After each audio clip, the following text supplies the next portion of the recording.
Hello, welcome to our presentation about civil sanctuaries. My name is Brian Ulicny.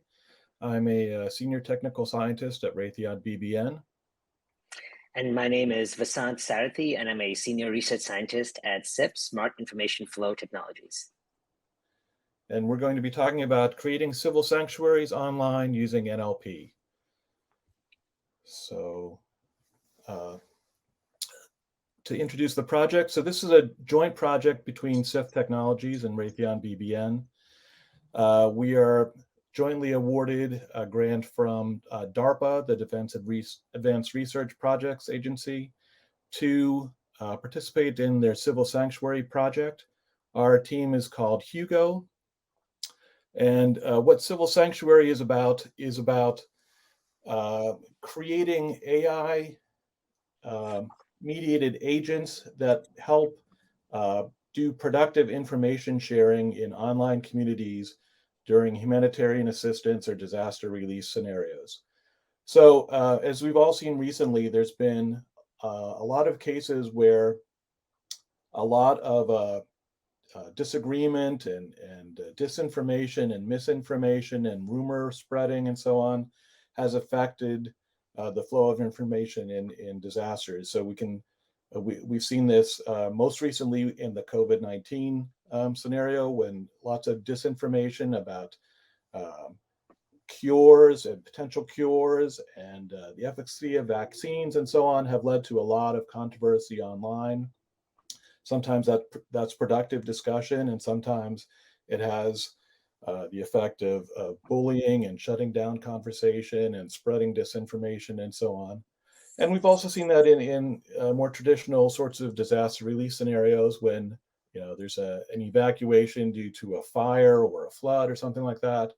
People are trying to convey information online, and some people, out of good intentions, are spreading rumors or disinformation, and other people with malicious intent are spreading incorrect information or introducing irrelevant elements into a discussion. And so it's to everyone's benefit that we figure out ways in which this information sharing among people affected can be done better. And one way that potentially we could address this problem is by using AI agents, and that's the hope of the Civil Sanctuary Program.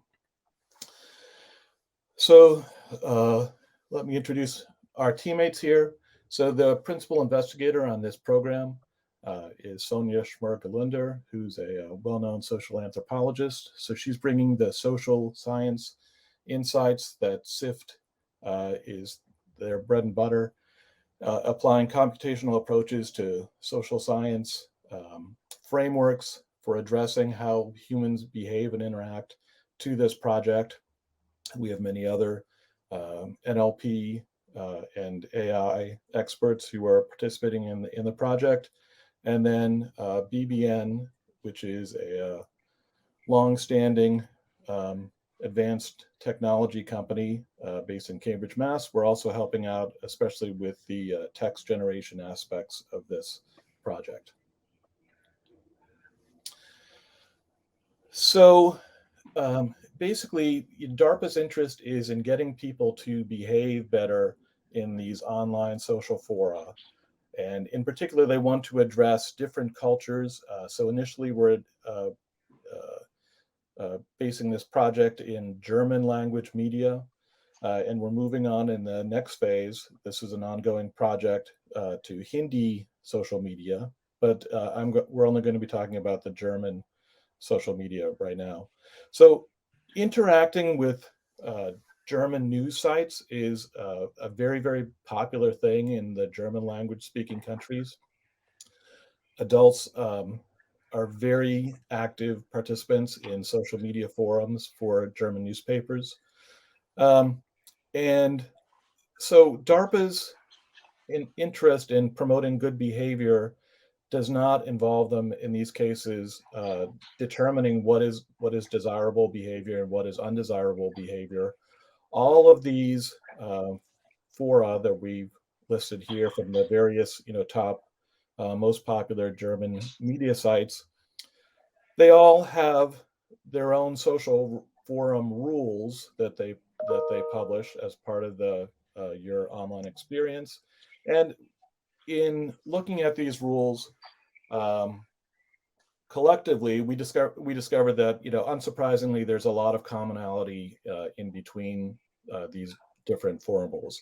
So all of the rules say, try to behave respectfully, use fact-based arguments, don't defame people, don't be racist, things like that. And so what we're going to do here is create AI-based mediators that ingest these rules and encourage or discourage various behaviors for online participants using natural language processing. The corpus that we're using here is the 1 million post corpus, which comes from the Der Standard Austrian newspaper. So that's a very popular newspaper based in Vienna, Austria. And the 1 million posts that are part of this corpus, which have all been anonymized and so on, so all the PII is taken out. This coincides with a period in Austria when there was an ongoing refugee crisis. So at the time, the summer of 2015 and the summer of 2016, there was a huge influx of asylum seekers and refugees coming from Syria and Afghanistan and other places. And this was causing a lot of strain. We can see here from these charts that Austria was one of the most popular destinations for these asylum seekers. So the Austrian social systems were a bit overwhelmed by all of these refugees and what to do with them, how to handle them. A lot of, some Austrians didn't, wanted them out of the countries. Other Austrians, said they have a right to seek asylum here.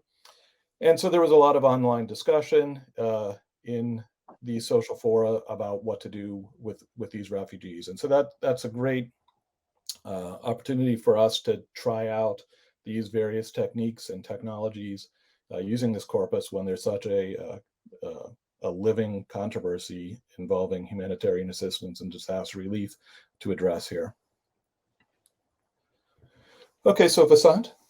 Yeah, so just picking up on that point, one of the questions that we started with from a technical standpoint was we knew that we were focusing on pro-sociality, which meant that we really wanted to promote behavior online that was pro-social.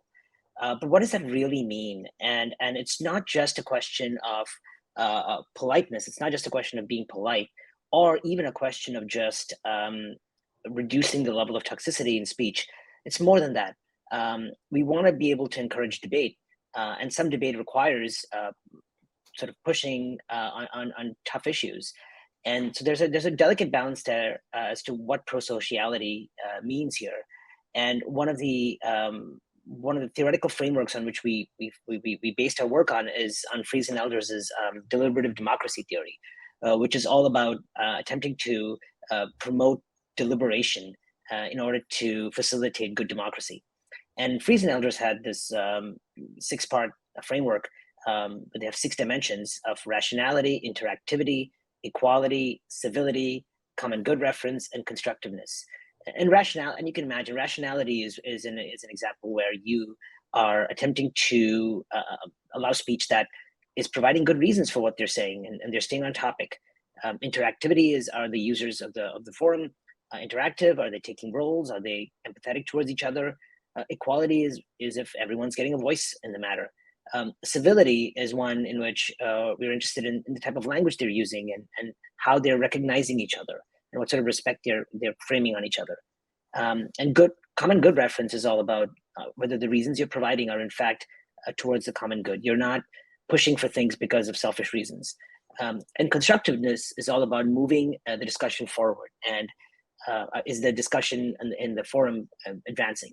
And these 6 dimensions form the framework for our architecture, which, Brian, if you don't mind, next slide, is shown here. And this is a computational architecture where on the left, you'll sort of see the posts coming in, the forum posts coming in.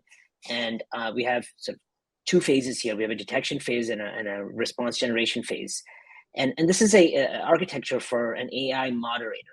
who is an agent that's sitting in the forum and actually listening into the posts and responding when appropriate. And the architecture on the detection side, takes in posts and performs a bunch of natural language analyses on it, and using the various detectors for politeness and toxicity and social regard, and attempts to fuse together a measure of the degree to which that post is civil, and to degree to which that room, the entire forum, is civil. And then we use those metrics in order to feed into a generation pipeline. And in our response generation pipeline, we have a methodology where we have computationalized a range of social science theories around the notion of deliberation and contact theory and moral foundations theory, and these ideas that are all about how we can communicate with each other in a more civil manner. And these theories we have computationalized through the use of a language model framework. In this particular instance, we've used GPT-3, but you can imagine any language model can be used in this setting. But the basic idea is to be able to generate useful prompt instructions that are based on theory, that will guide a language model to be able to respond to the post. And it's not just the post, but also take into account all of the analytics that we've done in the detection phase. So if you go to the next slide, thank you. Here are a few of the detectors that we use on the NLP side. The toxicity detector is one from Google's Jigsaw's Perspective API system. Politeness is, for those familiar, it's a standard multilingual BERT plus convolutional neural net architecture that is trained on the Stanford politeness corpus. The multilingual ability allows us to then work with different languages, as that was an important goal of the program. The social regard aspect is a more fine-grained one, in which we're not just looking at the whole text and trying to classify it. We're actually looking at spans of text within the text and looking at various dimensions along those spans and the degree to which those are evoked. So is the particular post talking about a particular vulnerable group of refugees? And if they are, then what sorts of regard, social regard, are they placing upon those refugees? Are they in favor of them? Are they against them? Are they displaying empathy towards them? Are they dehumanizing them in some way? These are the questions that the social regard detector is able to answer quantitatively. And for this, we use a custom transformer architecture that at the base has MBERT, but has some other layers in the middle that allows us to extract knowledge graphs from it, as well as specific span-based attributions that we're sort of showing in this heat map here. And that specific approach of all of the different span-based, we've evaluated against, we've done some evaluation on it, and there's a lot of more detail in the paper that we've cited below there. But the basic idea is that we have various dimensions along which we measure things. So we measure if a particular span of text is dehumanizing versus empathetic. Is it talking about somebody who's being harmed versus somebody who's being helped? Is it talking about the person they're talking about? Are they a harmer or a helper? And so we're able to then go across this continuous spectrum of values and establish whether not just the overall text, but specific pieces of the text, and whether they are in fact have social regard factors associated with them. If you don't mind moving to the next slide, thank you. So once we've been able to detect the various aspects of the text, including the toxicity and whether or not there's social regard placed on entities in the text, we're then in a position to then respond. And we produced this response template, which is a prompt template for a large language model, in which you can see on the top left, it says produce a response to intent. And the intent is sort of a theory-based intent. And it incorporates notions of from our detection cycle. So maybe one intent could be ask why the particularly dehumanized entity deserves to be disrespected. So that's something we want a type of response to have, a moderator response to have that says, produce a response that asks why the refugees were dehumanized or deserve to be disrespected. And we're able to provide some additional context information. And in doing so, we're also able to generate a response from this process. And with some meta prompting in place, such as the in-language piece, and where we're able to supply a particular language, we're able to really tune the response of GPT-3. Now, we know that GPT-3 has a lot of risks and challenges associated with it. There's a lot of bias, inherent bias in it. There is a potentially unknown as to what sorts of data that text that's going to come out. So our goal was to really mitigate that risk by keeping GPT's footprint pretty small and more targeted. So although it's at the core producing a response, it's highly targeted to produce it based on these prompt templates and possibly even a few shot examples. Next slide. In addition to taking into account the response from that angle of an intent, we've also looked into some research on looking at what sorts of responses people, human moderators, generate. And it turns out that they really fall into 3 or really 4 different styles of moderation, if you will. And each moderation style has a particular role. So if there's a post that comes in that needs to be rewarded, there's a positive post that was pro-social and needs to be rewarded, the moderators have shown to respond to it by using deliberative means in which they actually engage with the discourse and maybe ask a follow-up question or elaborate on what was said, or they use non-deliberative means of social moderation in which they compliment the post or they sort of give a thumbs up, so to speak. If the post was in fact a one that needed punishment, was antisocial in some regard, then the moderation style was often regulative, in which they point to a particular rule violation and such. And there's also another style of moderation known as confrontational moderation, in which the moderator essentially mocks or uses sarcasm to attack the post. It was shown in the Ziegler study here that I'm showing that certain styles don't work. Unsurprisingly, the confrontational moderation doesn't really work. And they found that deliberative discursive moderation is actually really powerful. And what that really means here is that it is valuable for a moderator to actually engage in the conversation to a degree, especially when you have these pro-social posts. And it's not just about filtering out toxic posts. It's also about engaging with the forum and better understanding where they're coming from. Here's an example of a response that was automatically generated by our system. So the system received a post. I'm not showing the input to the incoming post, but the incoming post had talked about Afghan refugees in Austria, and it was in German language. And it was all about how one particular person thought that the young Afghanis refugees who were there were actually very bright young men who were willing to learn and work, and it was a very positive, uplifting post about the refugees coming in. And we were able to determine that this was a pro-social post because of the empathy that was displayed towards these refugees, particularly the Afghan men. And in response, our agent generated a post that said, "I'm impressed by your post. It's important that we find out what's going on in other countries. It's also good to know that there are people willing to integrate and learn. There's an opportunity for both sides." So this it incorporated notions of contact theory, which talks about finding common ground and finding places where two potentially opposing groups can actually come together, and was able to encourage that. And this post already had that coming in, so the agent was able to boost that pro-sociality, so to speak, in the forum. Great, thanks, Vasanth. So yeah, I just want to present a couple other examples of the kinds of responses that can be generated using this framework. So on the one hand, we're annotating the posts that we're receiving in terms of these social dimensions, and we are also then we're constructing in a zero-shot way these GPT-3 prompts.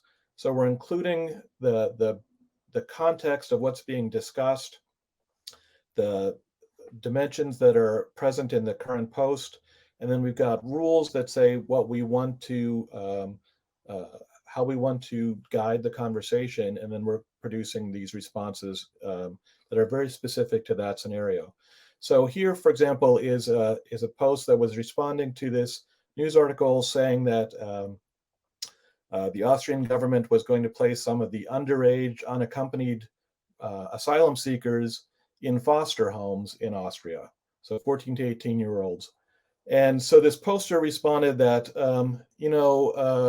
that's a bad idea because these refugees are likely to be faking their age, and they know of cases where refugees from Nigeria and Afghanistan were 30 years old who pretended to be underage in order to get benefits.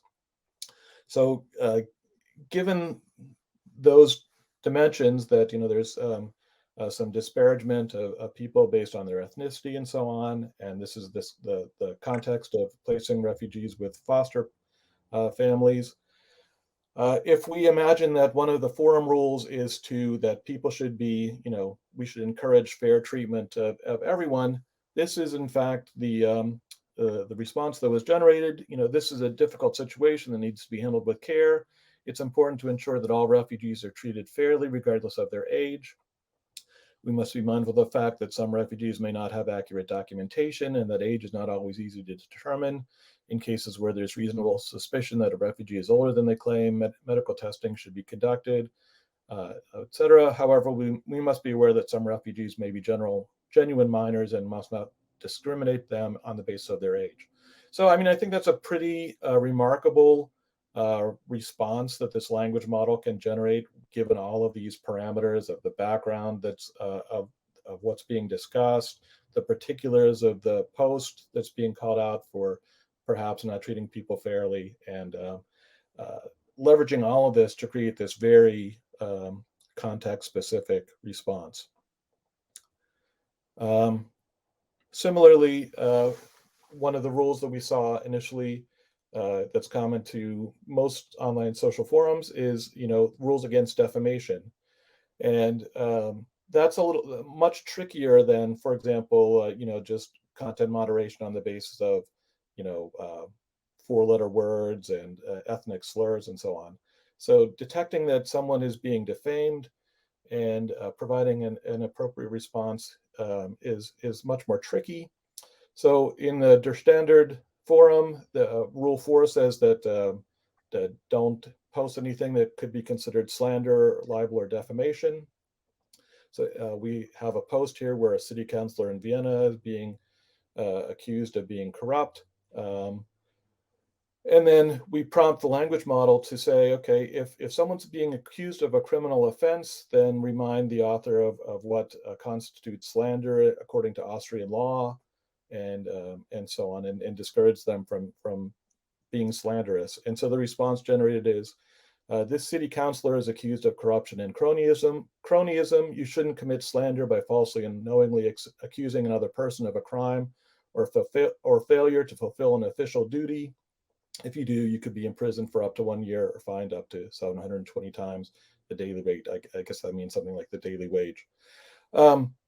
So again, here we're bringing in the context, what is said, background knowledge about the legal system, and the rules in order to produce this very specific, maybe a little too heavy-handed a response, cautioning people from slandering officials online, although that is in fact one of the forum rules.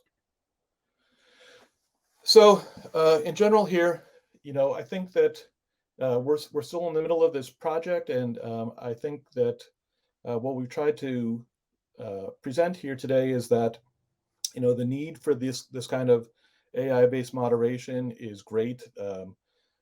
There's so much online interaction that goes on, and getting humans to moderate these things is a very unscalable solution. So having AI aided solutions at least would be very useful here. The SIFT folks have definitely demonstrated over many years, not just in this project, that they can detect these aspects of social dimensions and social frameworks within text. And those can be mapped onto useful ways of examining behaviors in text that go well beyond simple, keyword spotting of bad language and so on. And then we've also shown that we've developed strategies here for generating in context zero-shot prompts for language models that make use of both background knowledge and context, including social indicators, and forum rules in order to generate a very specific responses in context. And then finally, none of the rules that we're talking about here were first translated into some sort of formal rule language and then fed into the system. We're taking the rules simply as natural language input and using them to produce this very highly specified output, which I think is really an interesting direction in basically getting machines to follow rules that humans produce in the way that humans produce them, which is always just as natural language. So going Can I forward, just add a quick thing, Brian? Sorry, I just wanted to add. I just wanted to add quickly that that's a great point. The last point that Brian made, and I think that I want to stress that being able to provide input via natural language opens up a lot of avenues for collaboration with various other fields, and being able, and we've shown that we can do some of that with incorporating social science theories into this mix. And I think that that is just a suggestion that going forward, I'm very excited about this. That we are potentially able to collaborate with people who are maybe not as technically aware of what's current state-of-the-art NLP, but they are very knowledgeable in their field, and the natural language interface allows for that collaboration to work really well. So in addition to the rules, we also have background information that could come from these experts. Absolutely. Yeah, so going forward, as I said, we're in the middle of this program. It's an 18-month program. We're about to begin some human subject research on what is, in fact, the best sort of way for these AI agents to interact. How often should they inject themselves into the conversation? Should they sort of wait until things get heated? Should they sort of respond to a bunch of posts and posters at once, or call out individuals?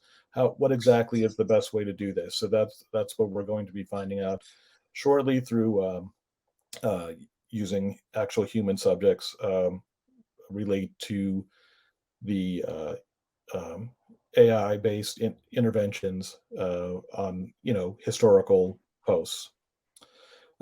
So given all that, thank you for your attention to our Humanitarian User Group Oversight, or HUGO, project between SIFT and BBN. And if you have any comments or would like to talk about this project more, contact us at hugo@sift.net, and we would love to hear from you. Thank you. Thank you.